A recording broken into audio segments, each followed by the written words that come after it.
6 రోజులుగా ఇంకా అందులో చిక్కుకుపోయిన కార్మికుల ఇంజనీర్ల ఆచూకీ తెలియకపోవడం అనేది మరింత బాధాకరమైన విషయం. వాస్తవానికి దీంట్లో మేము ఇప్పుడే ఈ ప్రాజెక్టు పూర్వపరాలకు వదలుచుకునేది, కానీ జరిగిన సంఘటన జరిగిన తర్వాత ఈ 6 రోజుల ప్రభుత్వం యొక్క పనితీరును పరిశీలించినప్పుడు పూర్తిగా ప్రభుత్వ నిర్లక్ష్యం దీంట్లో కనబడతా ఉంది. సంఘటన జరగడానికి కారణం ఇప్పటి వరకు వాళ్ళు నిపుణులు చెప్తున్న దాన్ని బట్టి చూస్తే, ఇప్పుడు పెద్ద నిరంజన్ రెడ్డి గారు చెప్పిన దాన్ని బట్టి చూస్తే తప్పకుండా ఇందులో ప్రభుత్వ నిర్లక్ష్యం ఉంది. ఎటువంటి అనుమతులు తీసుకోకుండా, ఎటువంటి పరిశీలనలు జరపకుండా అంత లోతులో తవ్వుతున్నప్పుడు దానికి కావాల్సిన జియోలాజికల్ సర్వేస్ కానీ, ఇంకా ఇతర నిపుణుల సర్వేస్ కానీ, వాళ్ళకి సంబంధించిన అనుమతులు కానీ ఏవి తీసుకోలేదు. ఊరికినే గుడ్డిగా తవ్వుకుంటూ పోయినారు.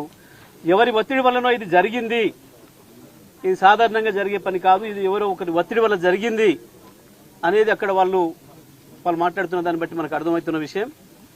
రెండవది, సంఘటన జరిగిన మరుక్షణం ఏ పద్ధతిలో స్పందించాలనో ప్రభుత్వం అట్లా స్పందించినట్టుగా కనబడతలేదు.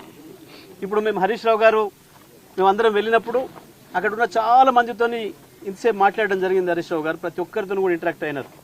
అందులో పనిచేస్తున్న అన్ని రకాల కార్మికులు, ఇంజనీర్లు, వెల్డర్లు, ఫిటర్లు అందరితోనూ కూడా రకరకాలుగా అందరితో కూడా మాట్లాడి చూసినారు. 6 రోజులుగా ఏం పని జరిగింది అంటే, మంత్రులు వచ్చిండ్రు, అక్కడ పోజులు ఇచ్చిపోయినరు, ఉత్తానే లోబడిపోయినట్టు డ్రామాలు ఆడిపోయినరు తప్ప ఒక్క పైసా పని జరగలేదు. ఈ రోజు మాత్రమే కేవలం ఒక తట్టెడి మట్టి లోపటి నుంచి బయటికి తీసుకొచ్చిండ్రు. ఈ రోజు మాత్రమే. ఈ పని మరుక్షణమే మొదలు కావాలి. కూలిన వాటి కింద ఉన్నారా, వాళ్ళు కూలిన వాటికి అవతలు ఉన్నారా, వాళ్ళు మనం రక్షించుకోవాలంటే దానికి తాపత్రయపడే వాళ్ళు చేసే పని వెంటనే డెబ్రీస్ని బయటికి తీసుకురావాల్సిన పని. కానీ ఇవాళ 6వ రోజు తర్వాత ఎవరో పాపం ఇంజనీర్లు వచ్చి చెప్పిన తర్వాత ఇవాళ వచ్చిందట ఆలోచన. అది కూడా ఉదయం నుంచి మొదలు పెడితే ఇప్పటి వరకు, ఇప్పుడు మేము అక్కడ ఉన్నంతసేపటికి దాదాపు 3:30-4 కావస్తుంటే కేవలం ఒక్క లారీలో కొద్దిగంత తీసుకొచ్చి ఆడ పోసిండ్రు. అంటే ఈ లెక్కన ఈ ప్రభుత్వానికి జరిగిన సంఘటన మీద ఏం సీరియస్నెస్ ఉంది, లోపల ఉన్న కార్మికులు, ఇంజనీర్లు వాళ్ళ పట్ల వీళ్ళకి ఏం ఆతృత ఉంది, వాళ్ళ జీవితాల పట్ల వీళ్ళకి ఎటువంటి అభిప్రాయం ఉంది, వాళ్ళ ప్రాణాల పట్ల వీళ్ళకి ఏం అభిప్రాయం ఉంది ఈ ప్రభుత్వానికి అనేది మనకు స్పష్టంగా కనబడుతుంది. ముఖ్యమంత్రి సొంత జిల్లా ఇంతవరకు పత్తా లేడు. కేవలం ఎన్నికల పర్యటనలు, వాళ్ళ బిగ్ బ్రదర్ని కలుసుకోవడానికి, బడేబాయిని కలుసుకోవడానికి సమయం ఉంది, కానీ ఇక్కడికి వచ్చిపోవడానికి కానీ, ఇక్కడ ఏం జరుగుతుంది తెలుసుకోవడానికి కానీ, ఇక్కడ ఒక 8 మంది ప్రాణాలు ఎక్కడున్నాయో తెలియకుండా ఉందన్న పరిస్థితి కానీ లేదు. మంత్రులు గాల్లో తిరుగుతున్నారు, గాల్లో మాట్లాడుతున్నారు, గాలి మాటలు మాట్లాడుతున్నారు తప్ప ఒక్కడంటే ఒక్కడు కూడా బాధ్యతాయుతంగా మాట్లాడిన వాడు కూడా లేడు. ఈ ఘటనకు పూర్తి బాధ్యత రాష్ట్ర ప్రభుత్వానిదే.